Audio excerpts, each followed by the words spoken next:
Hi everyone, this is Alan Rosinski of Metro Manhattan Office Space. Now, last week it was announced that Amazon was acquiring 335,000 square feet of office space in the new Hudson Yards neighborhood. Now, you may or may not realize that Hudson Yards is a new development with several Class A, extremely modern office buildings. There's also a fair amount of, there's a mall, retail space, a cultural center, and this has all come on the market in the last few years.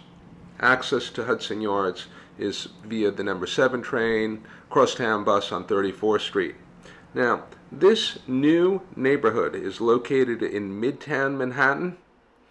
It's north of Chelsea, south of the Garment District, and you can get a sense of its location by the maps which are displaying on the screen right now. Now, Amazon's acquisition in Hudson Yards is very small compared to the 6 to 8 million square feet of office space that they would have acquired in Long Island City.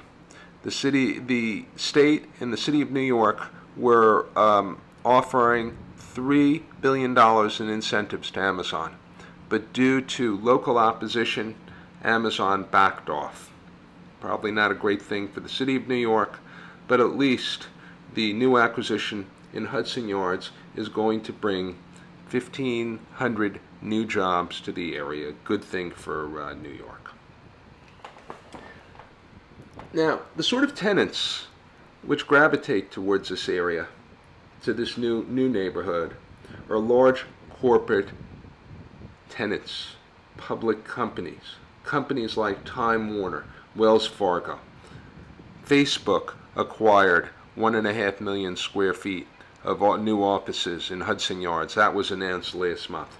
So, if your company is in the market for 3, 5, 10, 15, 20,000 square feet of office space, probably not going to be availabilities in this new neighborhood. You'd be better off to look in certain buildings in the financial district, Grand Central, Times Square, the Plaza District, maybe the Empire State Building in Murray Hill, buildings which have divided floors, which offer smaller space.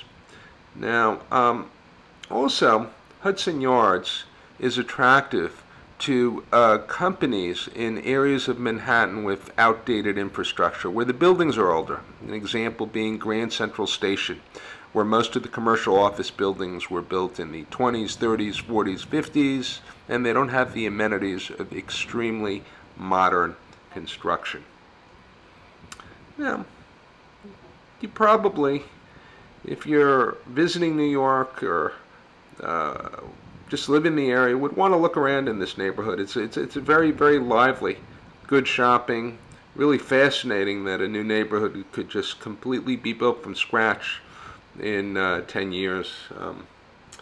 The related companies in Oxford Properties developed Hudson Yards, and it is built on top of a railroad platform, and in fact there's still trains active beneath Hudson Yards. Sort of reminds me of the World Trade Center buildings. I mean, I've lived in Manhattan since the 80s, and 15 years ago, early 2000s, you were hearing about the new development in Lower Manhattan, and it seemed kind of abstract, but now you go down there and it's got a sort of a similar feel with modern Class A office buildings.